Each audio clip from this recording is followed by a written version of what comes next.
4 different disciplines: balance beam, floor exercise, vault, and the uneven bars. Now, here's how the competition works. 6 gymnasts from each team compete in each event. The lowest score is thrown out, and the other 5 are added up. The team with the highest cumulative score from the 4 events is the champion. And that team will take home the biggest prize, the NCAA championship trophy. CBS Sports coverage of the NCAA Women's Gymnastics Championships is sponsored by Honda, maker of fine quality automobiles. Test drive a Honda at your local dealer today. Delta Faucet Company, Delta, the way water is brought to life. And by new Haviland Formula 3 motor oil. Add more life to your car. The Accord 4-door sedan.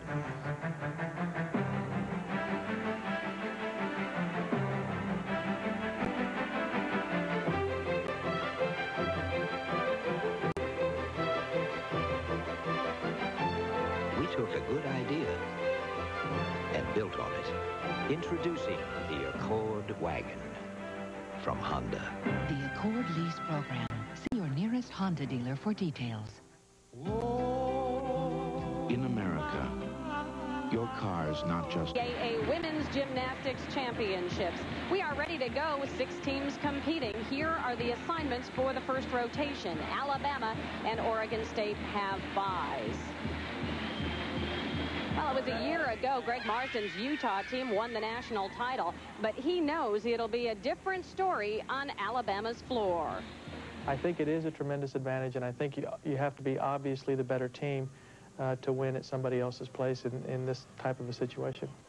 But Greg Marsden does have a nearly identical team to defend the title. Here's returning All-American Shelly Shearer. And this was one of Utah's strongest events throughout the season. But more importantly, they are equally strong on all events.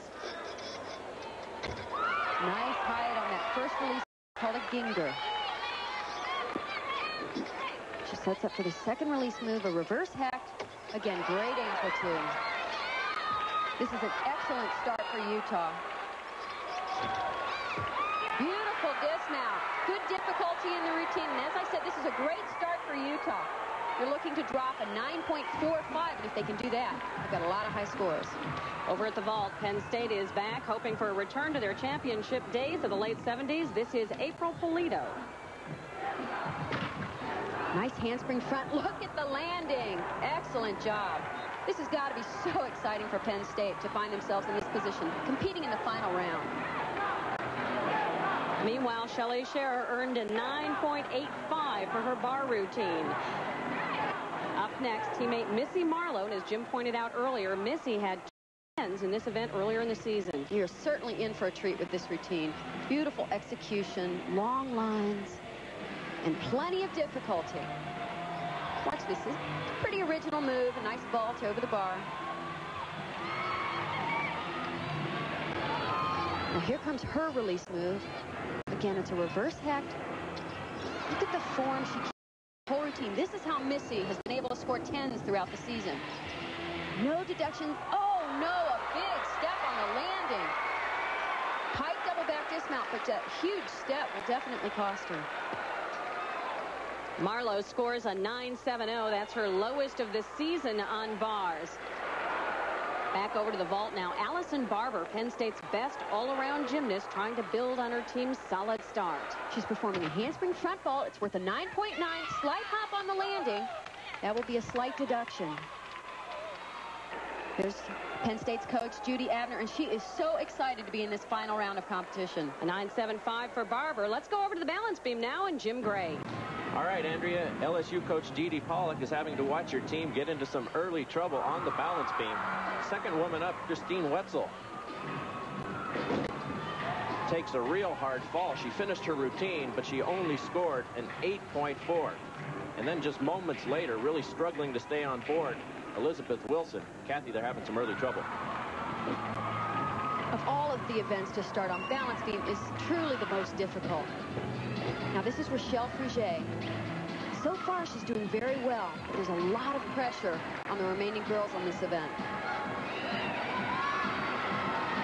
They know they're going to have to count a couple of falls, but they really need a hit here. Nice aerial cartwheel right into a second aerial cartwheel. Oh, no. LSU has taken themselves completely out of it on the first event. What a shame. And Kathy, the same thing happened to them last year. LSU loses a lot of ground early on. Too much in this first round to recover. Unfortunately, with 4 broken routines, they just can't recover from this. Meanwhile, Georgia is enjoying some early success on the floor, but they want to drop that second score. They need a solid performance now from Hope Spivey. She'll wrap things up for the Gym Dogs in this first rotation.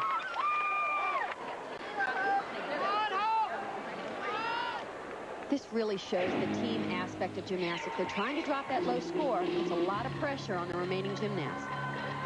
But Hope is certainly one that knows all about pressure, having competed in the Olympic Games. She opens with a full twisting double back. One of the only ones done in collegiate gymnastics, and she does it very well.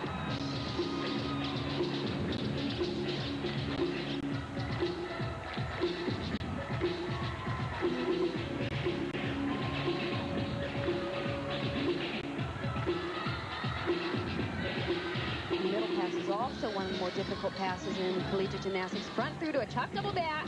Great landing.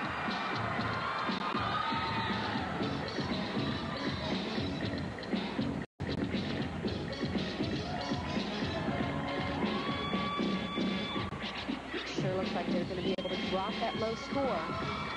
This will certainly help Georgia.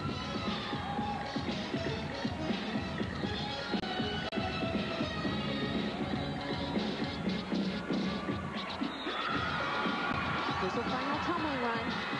Begins with the double back. See if she can stick it. Very nicely done.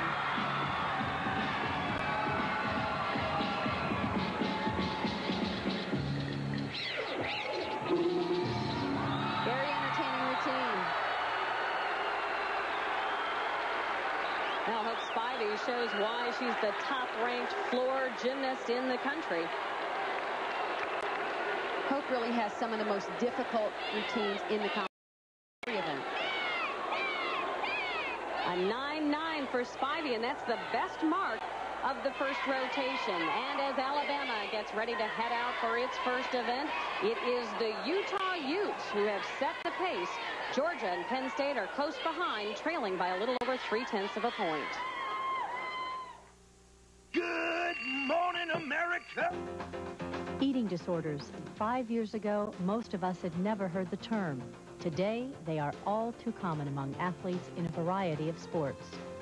It is generally recognized that athletes who participate in sports that emphasize or stress low weight, like gymnastics, diving, distance running, swimming, and wrestling, may be at more risk for developing an eating disorder.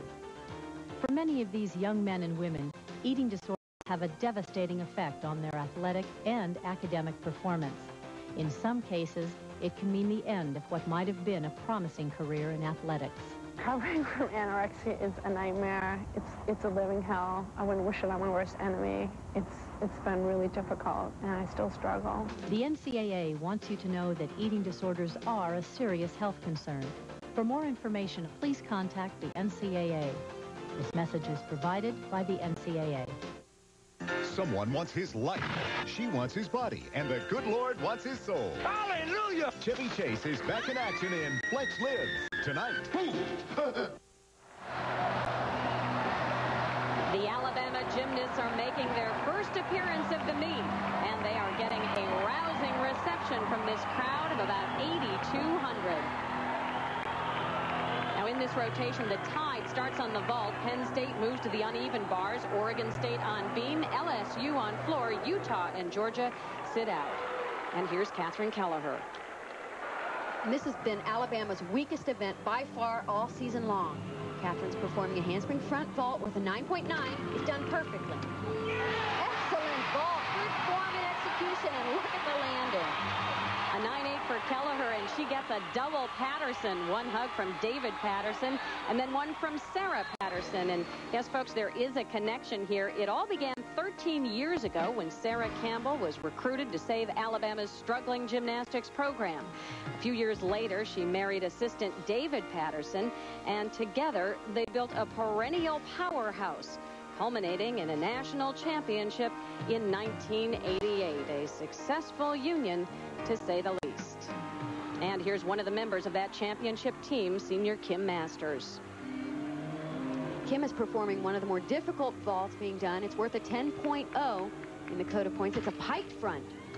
Excellent vault, perfect landing.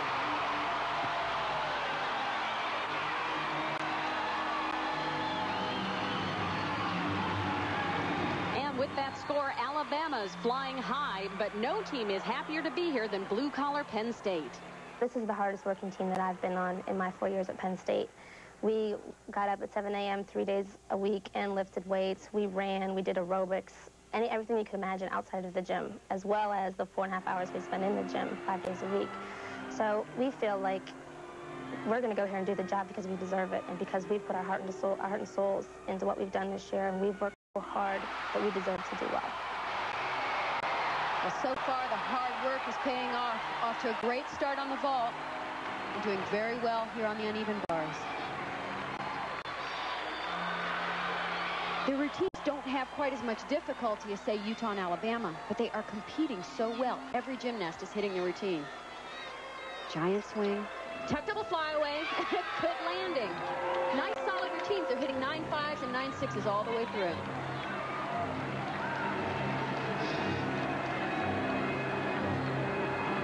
A 9.575 for Crane. Meanwhile, Oregon State fans are trying to rally their team. Despite a nice routine by Shari Knight, they have already had the score they want to drop, that 9.1. So the pressure now is on Joy Seelig, the two-time defending national champion. And if anyone can handle that pressure, Joy can. This team really expects big scores from her, so it shouldn't be a problem to drop that 9.1. Here's one of her trademark moves. A gorgeous one-arm handstand. Perfect balance.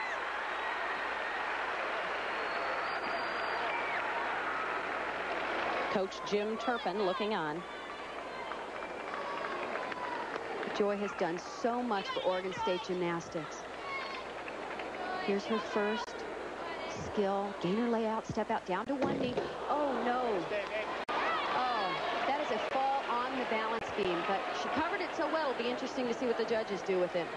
But it's certainly a major deduction. Keep it going, Joy! Meanwhile, back over on vault, Dee Foster ready to wrap up this event for the Tide. And Dee performs a handspring pike front with a 10.0. It's done well, and look at that.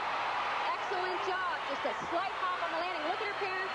Of course, they know it was a great vault. Well, she is the top-ranked vaulter in the country, and it's a 9.9 for Dee Foster. Great start for Alabama. Back over on beam after Joy's 9.6. Jim Turpin tries to settle his team down, but they have lost some ground.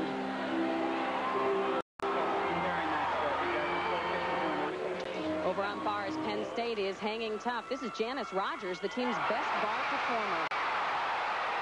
As I said earlier, Penn State is very steady so far in the competition. Here comes her release move. A reverse hack.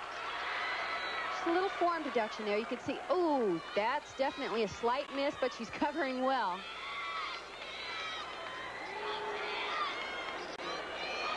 Giant swing. Here's her dismount. Culminates dismount. Front flip with a half twist. Judy Abner likes that one. Penn State is the definite underdog, but they have to like where they are after 2 rotations. Now, some teams have only competed in 1 event so far. Interesting to see that by average, Alabama is in the lead. But look out, the Utes are ready to take the floor again.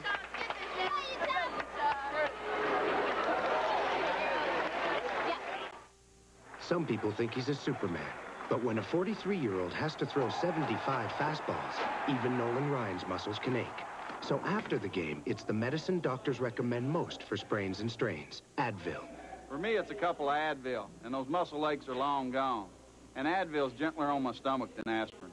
Today, it isn't aspirin or Tylenol. It's Advil. I feel ready to go another 9 innings. Advil, tablets and caplets, advanced medicine for pain.